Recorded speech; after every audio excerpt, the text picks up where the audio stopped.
Hi guys, so welcome to my channel, and in today's video you will be reading Sunrise on the Reaping along with me, with full spoilers, full thoughts and opinions and updates throughout me reading the book. And so let's get right into the video. Hello, so I'm gonna be starting Sunrise on the Reaping. To preface this, I love The Hunger Games. I first watched the movie series and then I loved it, and then I got to reading the books. I know it's a bit like the opposite way around, but still, I watched the movies and then I read the books, and I love the movies better. Just hear me out, right? But I also then read Songbirds, The Ballad of Songbirds and Snakes, and I also watched the movie. For that one, I prefer the book. And now we'll see what happens with this one. I love Haymitch, so I'm excited to learn about his story. Let's begin.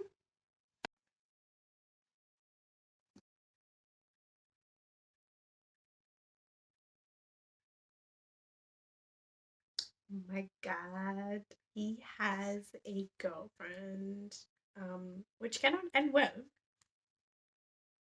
Like, the beginning of the story is very similar to Hunger Games, and like what Katniss does and how she is to the family, and she has a younger sibling and Hamish has a younger sibling, so the parallels are paralleling basically. So we have Hamish's first encounter with alcohol. This feels like foreshadowing for him eventually becoming an alcoholic. Oh my god, the gasp I just gasped.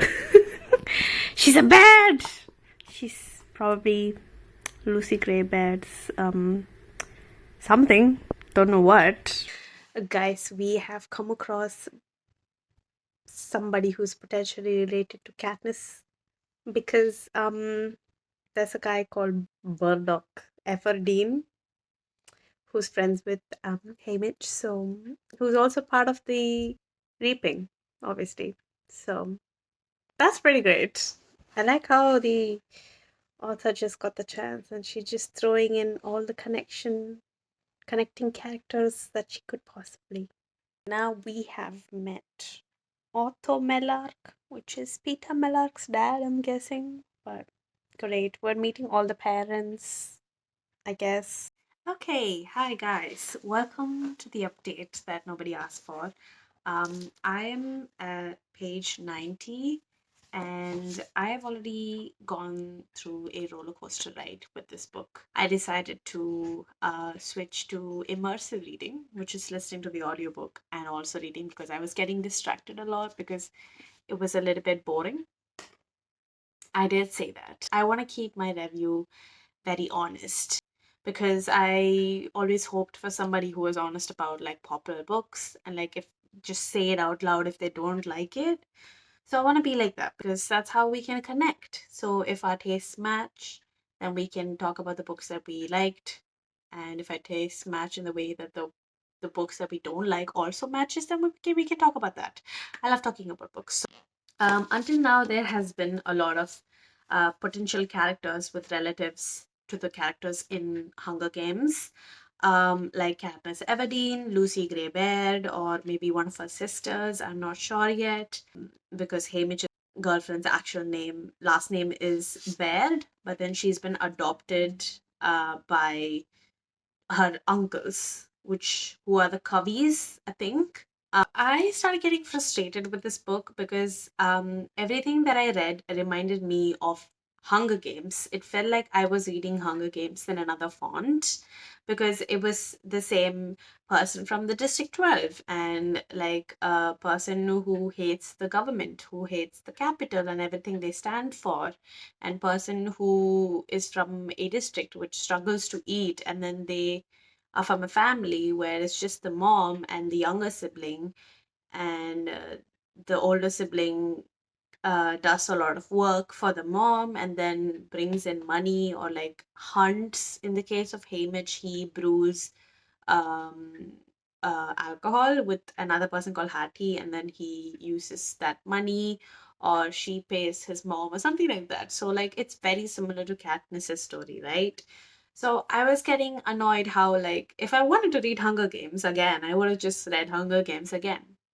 So I wanted to know, like, I usually avoid spoilers at all costs, but then I wanted to know how people are feeling about this, because this is why this video idea came to me, right? Because when I'm reading a book, I want people who has filmed basically the reading log of that entire book, so that I would know how they felt at certain points of the book. So I wanted to see if somebody has done that for this book. So I wanted to see what the general reviews were for this book, and is mostly happy reviews and positive reviews, and people love it. And one of my favorite bookstagrammers, booktubers, Destiny Sidwell, she loved it, and I'm like, okay, what am I missing out because I don't love it? And then I watched a vlog of Carrie Can Read. What she said about this book is what I'm feeling at this point. Like, I'm not even through the book, but it just feels very repetitive. She's trying to make a connection from the future to the past, right? Because this series is written a bit confusing in the sense that the older books, like the present time books, are already released, and then the author is now writing the prequel, which is kind of easy because you already know what's going to happen in the past, in the future, so you just kind of have to link all the things in the future to the prequel. So it feels like she's written a book in order to justify the future. And so, like, it's kind of obvious at certain points, how, like, Haymitch looks at President Snow during the parade, and then he can see that he's evil, and then he thinks to himself, like, oh, somebody's going to put you to your grave at some point in the future. And then I feel like if I read the prequel first and then I was reading these thoughts, and I would eventually, find out about these characters or find out what happens to President Snow and all those things, I would be more excited to read about it and be more connected to it. But then now I'm like, I don't have anything to root for because they've already overthrown the government in Mockingjay, and everything is like fixed as much as it can be. And so I'm like, what am I even looking forward to? So that kind of felt pointless to me. So the book is starting to feel pointless to me. It's just for me, right? This is all my personal opinion. What Carrie Can Read said is basically that it will be impactful and, like, emotionally connecting if you're a super fan of Hunger Games, which is what honestly I thought. I didn't think I was a super fan. I just loved the movies, but I didn't love the books except the first one. First one was absolutely amazing in the way that it made me want to rewatch the movies. I did not love Catching Fire. I did not love Mockingjay. I hated Mockingjay. And with Ballad of Songbirds and Snakes, I felt that it was a bit too big. And then, but it still was meaningful in a way because you're learning about the evil villain almost of the story of the series, and you are learning about why he became the way he was, but then you kind of also realize he was born this way. He's always been evil, and it's not something that turned him to be evil. But this book just feels unnecessary for me. All I'm trying to do is I'm gonna finish the book.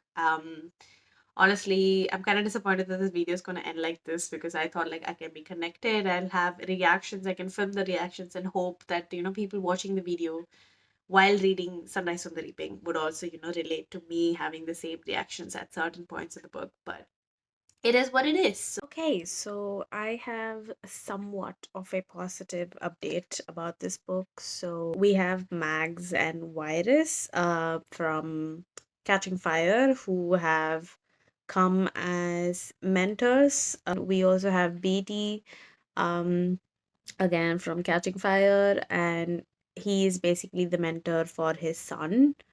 Because he did something against the capital, and they're punishing him by having his son be reaped for the current Hunger Games and just making him the mentor, so that, like, he basically has to give away his son to be dead in the Hunger Games. So that's what's happening.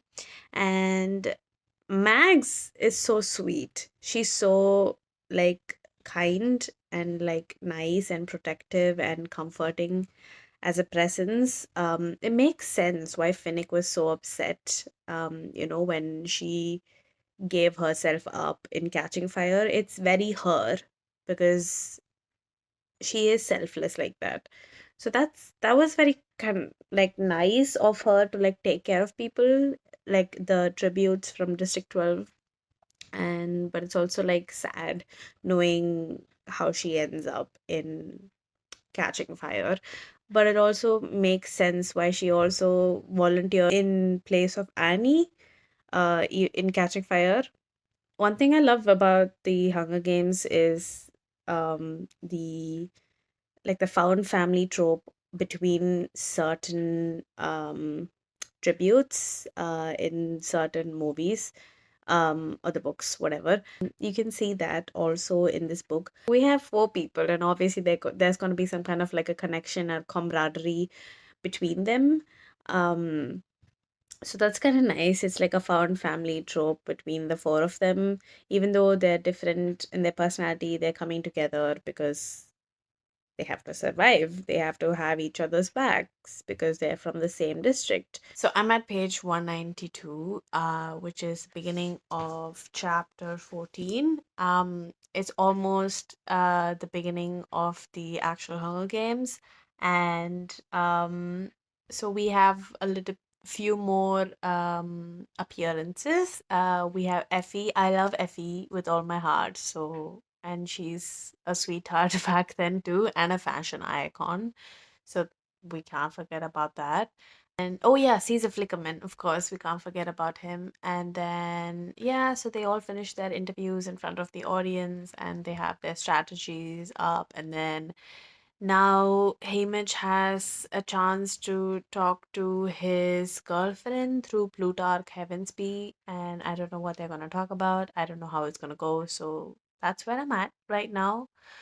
It's okay. Like, it gives me the feeling of reading Hunger Games or watching Hunger Games for the first time again. It's just like it's a bit nostalgic, but then if I wanted to feel nostalgic, I could have just rewatched the movies, which is probably what I'm going to end up doing anyway, like after I finish reading this book.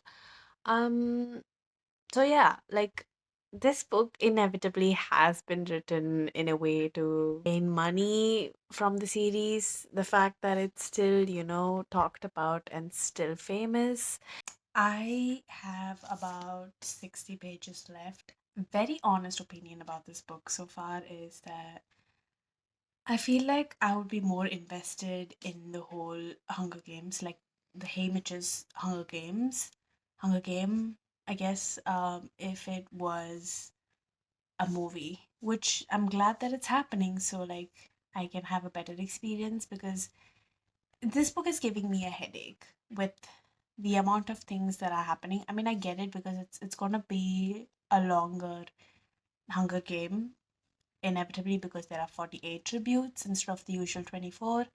And but it's just, I don't know, I am unable to can connect with this book in any form possible. Yeah, I have just a little bit left, so I'm just gonna go ahead and finish it up. So I'm at the point of the book where the Hunger Games is over. Haymitch has won. Oh my god, it's the amount of people that had to die, and the amount of deaths that he had to witness in his own eyes, and like the amount of deaths that are of his close people, the people that he got to know through the Hunger Games and like got close to and formed friendships with and bonds with. Oh, it is traumatizing. And the way it ended is almost similar to Catching Fire, how like you want to overthrow the game basically, and like Katniss tries to destroy the arena. This is kind of what happens with Hamish's game too. But Suzanne Collins, it feels like she basically took a few pieces of each of the books that we know originally, and then she just wrote Hamish's Hunger Games. And I was hoping more to know about him, about his love life, about his connection with his girlfriend, because like we got to hear about or see even about President Snow and his situationship. But I'm like, what about Haymitch? Because that's the whole point of this book, right? We're going to talk about him and his life, but then I'm not seeing much of that. I don't know. It just feels a bit disappointing, and I just can't wait for this book to be over.